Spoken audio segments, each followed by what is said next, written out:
నమస్కారం ఆంధ్రప్రభ భక్తి ప్రేక్షకులకు స్వాగతం. నేను లక్ష్మి.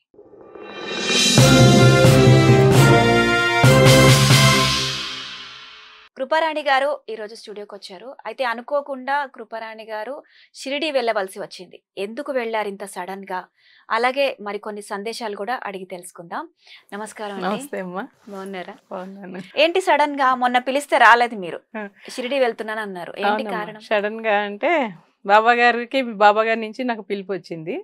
ఇంకా అంతే, వెమ్మటే షిరిడి యాత్రకు బయలుదేరాలని చెప్పి అనుకున్నాను. అంటే ఇది ఒక 4 నెలల నుంచి జరుగుతుంది. ఇప్పుడు ఈ సాయివేదం డివోటీస్ ఉన్నారు కదా మేడం, ఒక్కసారి మీతో షిరిడి రావాలి అని చెప్పి ఎప్పటి నుంచో ఒక 4 అడుగుతూ ఉన్నారు. చాలామంది అడుగుతున్నారు. కాకపోతే హైదరాబాద్లో ఉన్న వాళ్ళం కలిసి వెళ్ళాలి అని అనుకున్నాము. కానీ నాకు 20th తారీఖు దాకా నాకు తెలియదు షిరిడి ప్రోగ్రామ్ కన్ఫర్మ్ చేస్తాను అనేది. ఎందుకంటే నా ఆఫీస్ వర్క్ వల్ల నాకు తెలియట్లేదు వెళ్ళాలా లేదా అని.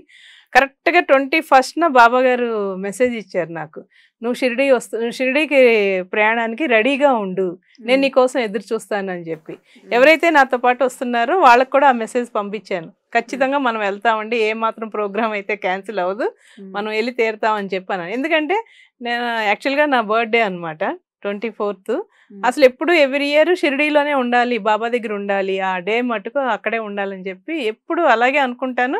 కానీ అదే టైంకి నేను మళ్ళీ షిరిడీలో నా బర్త్డే రోజుకి షిరిడీలోనే ఉండాలి అని ఎంత ఆశతో ఉన్నానో అదే ప్రోగ్రామ్ కన్ఫర్మ్ అయింది.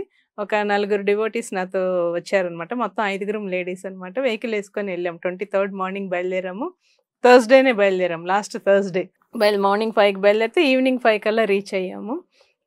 కానీ నేను చెప్పాను, బాబా 24th నేను అక్కడ ఉంటున్నాను, నాకేం వద్దు బాబా, నువ్వు నాకు దగ్గరికి రావాలి, నువ్వు ఏదో విధంగా నాకు బ్లెస్సింగ్ ఇవ్వాలి అని చెప్పి నేను ఇలాగే అనుకున్నాను అనమాట. వెళ్ళేటప్పుడు దండం పెట్టుకున్నాను. కానీ ప్రోగ్రాము అదే ఇంత కన్ఫామ్ అయిపోతుంది అని కూడా నాకు ఊహకు కూడా అందలేదు.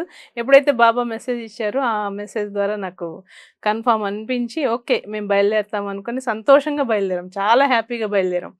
ఏంటంటే అసలు ఎటువంటి స్ట్రెస్ అది లేకుండా అసలు అక్కడికి చేరాక ఎమ్మటే ధూళి దర్శనంగా మామూలుగా బాబా గారి దగ్గర దర్శనం చేసేసుకున్నాము. ఆ రోజు థర్స్డే బాబా గారిని డైరెక్ట్గా అక్కడికి వెళ్ళి చూసామన్నంత ఆనందం నాతో పాటు వచ్చిన వాళ్ళల్లో, నాతో పాటు వచ్చారు కదా వాళ్ళు ఇంకా ఆనందంగా ఫీల్ అయ్యారు. సో ఇంకా ఎంతంటే ఇంకా చెప్పలేమన్నమాట ఆనందం. నెక్స్ట్ డే 24th అనమాట. 24th ఓకే బాబా సన్నిధానంలో ఇవాళ ఉన్నాను, ఇవాళ రావాలి బాబా నా దగ్గరికి, ఏదో విధంగా బ్లెస్సింగ్ ఇవ్వాలి అనుకున్నాను. నాకు తెలియదు మా వాళ్ళందరూ బాబాని గిఫ్ట్గా తీసుకున్నారు అనే విషయం కూడా నాకు తెలియదు. మామూలుగా షాపింగ్ చేస్తూ వాళ్ళు ఒక చోట ఉన్నారు, సరే వాళ్ళకేదో కావాల్సినవి తీసుకుంటున్నారేమోలే అని అనుకున్నాను. కానీ నాకు నేను నా ఊహకి ఎలాగైతే అనిపించిందో అలాంటి విగ్రహం ఒకటి నాకు చక్కగా బాబా గారు పడుకొని ఉన్నారనమాట. అసలు అది చూడంగానే నాకు చాలా ఆనంద బాష్పాలై కళ్ళముట నీళ్లు గారిపోయినాయి. అసలు బాబా ఈ విధంగా నా దగ్గర రావాలి బాబా నువ్వు అని అనుకున్నాను. వాళ్ళ ద్వారా నాకు బాబా గారు ఒక విగ్రహంగా వాళ్ళు గిఫ్ట్ చేశారు. చాలా సంతోషంగా ఉంది. అలాగే మహల్సాపతి గారి ఇంటికి వెళ్ళాము, అక్కడ లక్ష్మీబాయి షిండే ఇంటికి వెళ్ళాము, అందరినీ చూపించాను. శ్యామ ఇంటికి వెళ్ళాము, బట్ శ్యామ వారి ఇల్లు లాక్ చేసి ఉంది. అక్కడ ఉన్న ద్వారకామాయి, చావడి ఉత్సవం, గురువారం రాత్రి కూడా చావడి ఉత్సవం కూడా చూసుకున్నాము. సో 3 దర్శనాలు అయితే చేసుకున్నాం బాబా గారి దగ్గర. మళ్ళీ సేమ్ శుక్రవారం రాత్రి సాయంత్రం కల్లా మళ్ళీ వెందిరి ప్రయాణం అయ్యి శనివారం మార్నింగ్ కల్లా మేము హైదరాబాద్ చేరుకున్నాం. ఎటువంటి ఒక్క ఇబ్బంది కూడా కలగకుండా, మేము అందులో కార్ జర్నీ అనమాట, ఏదో ట్రైన్ అయితే ప్రాబ్లం అనిపించేది కాదు. కార్ జర్నీ కూడా తీసుకొచ్చిన బాబు కూడా మమ్మల్ని అసలు కడుపులో నీళ్లు కూడా కదలకుండా అంత చక్కగా జాగ్రత్తగా తీసుకొచ్చాడు. ఎంత బాగా జరిగిందంటే అసలు షిరిడి యాత్ర మామూలుగా కాదు. అక్కడ ఉంటే రాబుద్ది కాదు అసలు. మనకి వెళ్ళాము అంటే మళ్ళీ తిరిగి అమ్మో అప్పుడే వెళ్ళిపోతున్నామా అన్నట్టు అనిపించింది. కానీ మళ్ళీ మళ్ళీ పునర్దర్శనం ప్రాప్తిరస్తు అని అనుకొని ఎటు చూసినా బాబా కనబడుతున్నారు, బాబా బ్లెస్సింగ్స్ ఇస్తున్నారు అనిపించి, నాకన్నా ఇప్పుడు నేను చాలాసార్లు వెళ్ళాను, మరి నాతో ఫస్ట్ టైం వాళ్ళు, అందులో కృపారాణితో షిరిడి వెళ్ళాలి అని వాళ్ళ కోరికకి, వాళ్ళ ఆనందానికి మీరు అడిగితేనే తెలుస్తుంది. నేను నాతో పాటు వచ్చిన మరి కలపమంటే కలుపుతాను, వారి మాటల్లో మీరు వినండి.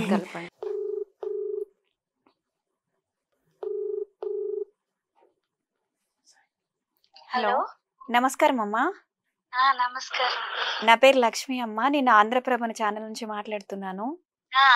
బాగున్నారా? బాగున్నానండి. మిమ్మల్ని, రాణి గారిని చాలా సార్లు చూస్తాను. అన్ని వీడియోలు చూస్తానండి. ఓకే. ఓకే. అదే మొన్న షిరిడీకి తీసుకెళ్లారు గదా కృపారాణి గారు. అవునండి. సో, ఆ అవునండి. విశేషాలేంటో చెప్తారని కాల్ చేశాం. అవునండి. చెప్తానండి. హ్మ్. ఆవిడ ఇలా ఇంటర్వ్యూ చూసి ఆమెకు ఫోన్ చేశానండి నేను. హ్మ్. చేసిన కొద్ది రోజుల్లోనే మేము చాలా క్లోజ్‌గా అయిపోయాము. హ్మ్. ఆవిడ షిరిడీ ఎళ్దామన్నారు. హ్మ్. కొద్ది రోజుల్లోనే ఈ కొద్ది పరిచయంలోనే మేము మమ్మల్ని షిరిడీ తీసుకెళ్లారు ఆవిడ. హ్మ్. ఆవిడతో ఎళ్ళడం మాకు చాలా చాలా సంతోషంగా ఉందండి.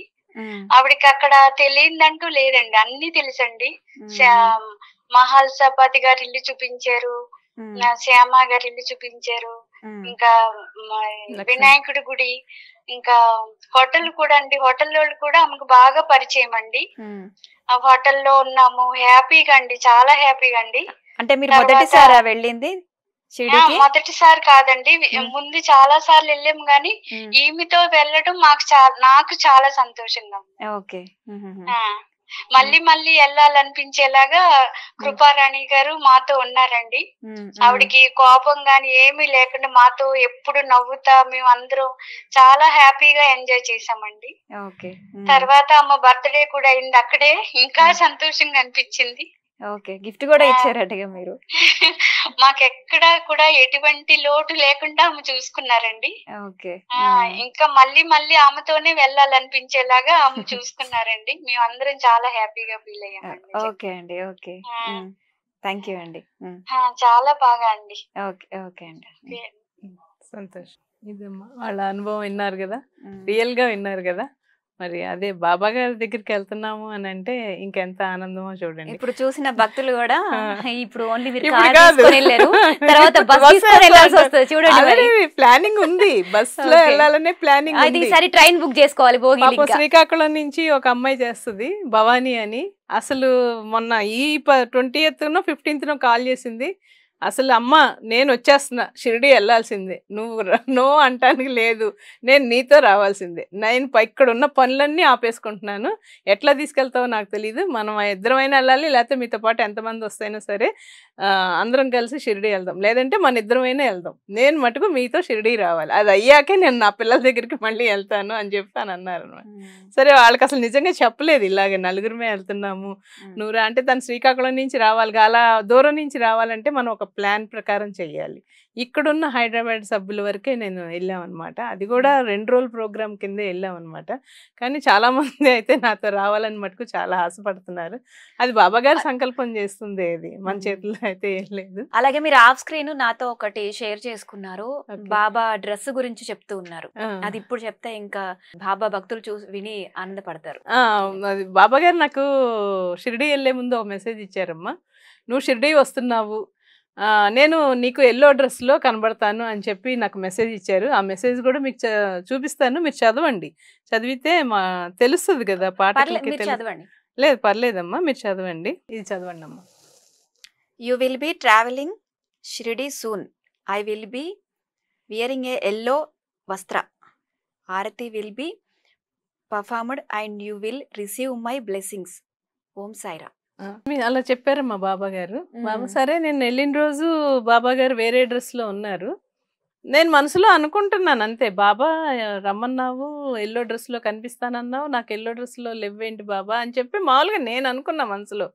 అనుకుంటూ బాబా దర్శనం చేస్తున్నప్పుడు నాకేంటంటే బాబాతో అక్కడ జస్ట్ నా అంతరంగికంగా బాబాతో మాట్లాడుకుంటా ఉంటాను అనమాట. ఇంత దాకా తీసుకొచ్చావు నాయన, నిజంగా నీకు ఎంతో కృతజ్ఞతరాలని అని చెప్పి నేను అసలు ఆయనతో ఇంకా మమేకంగా మాట్లాడేసుకుంటా ఉంటాను. అలాగే నెక్స్ట్ డే మార్నింగ్ బర్త్డే రోజు కూడా మార్నింగ్ దర్శనానికి వెళ్ళినప్పుడు కూడా బాబా ఎల్లో డ్రెస్లో లేరు. బాబా నువ్వు చెప్పావు కదా, నువ్వు మరి మాట తప్పవు కదా బాబా, ఎల్లో డ్రెస్లో కనబడతానన్నావు, కనిపించలేదు బాబా అని చెప్పి కూడా మళ్ళీ అలాగే అనుకున్నాను. అనుకొని సరే వీళ్ళందరూ షాపింగ్ అది చేసుకున్నాక కొంతమంది మేము అలసటగా ఉన్నామండి అని అంటే, లేదు నేను బాబాని ఇంకోసారి దర్శనం చేసుకుంటానంటే నాతో ఇంకో 2 వాళ్ళు వచ్చారు, ఫ్రెండ్స్ వచ్చారు, వాళ్ళతో పాటు వెళ్ళాను. వెళ్ళినప్పుడు అప్పుడే హారతి కంప్లీట్ అయింది, దర్శనానికి వెళ్తున్నాం 3ంటికి మధ్యాహ్నం. 2:00 అలాగా వెళ్తున్నప్పుడు బాబా అప్పుడు ఎల్లో డ్రెస్‌లో ఉన్నారనమాట. హ్మ్. అంటే మాట ఇచ్చారు అనంటే అది తూచా తప్పకుండా పాటిస్తారు అని మటుకు ఎంత అంటే ఫస్ట్ డే కనిపించలేదు నాకు. సెకండ్ టైమ్ దర్శనానికెళ్ళినప్పుడు కనిపించలా. ఇంకా థర్డ్ టైము మరి బాబా అన్నారు ఎల్లో డ్రెస్‌లోనే కనిపిస్తానన్నారు. ఏంటి ఇలాగా అని చెప్పి అనుకుంటున్నాను. అంటే ఇంక అది అయిపోయాక మా ప్రయాణం స్టార్ట్ అనమాట. మళ్ళీ రిటర్న్ జర్నీ అనమాట. కరెక్ట్‌గా బాబా యెల్లో డ్రెస్ ఏసుకున్నారు. అసలు ఎంత ఇదిగా ఉందంటే అది ఇంకా ఆ హ్యాపీనెస్ ఇంక చెప్పలేము. మాటలతో చెప్పలేమమ్మా. షిరిడీ అనేది ఒక ఎలాగంటే ఒక వైకుంఠ దర్శనంలాగా అనిపిస్తా ఉంటది. తిరుపతి వెళ్ళినప్పుడు మనం ఎంత ఆనందపడతామో షిరిడీ యాత్ర కూడా అంతే ఆనందంగా బాబా బ్లెస్సింగ్స్ తీసుకొని బాబాతో సహా ఇంటికి వచ్చాననమాట. నా ఇంటికి వస్తున్నానని చెప్పనన్నారు బాబా. కానీ ఈ విధంగా వస్తారని అని చెప్పి అనుకోలేదు.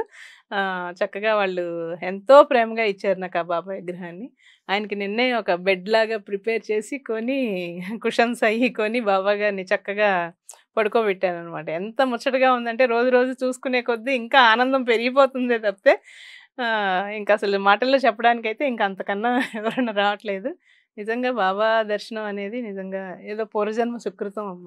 బాబా పిలుపుంటేనే మనం వెళ్ళగలుగుతాం షిరిడీకి.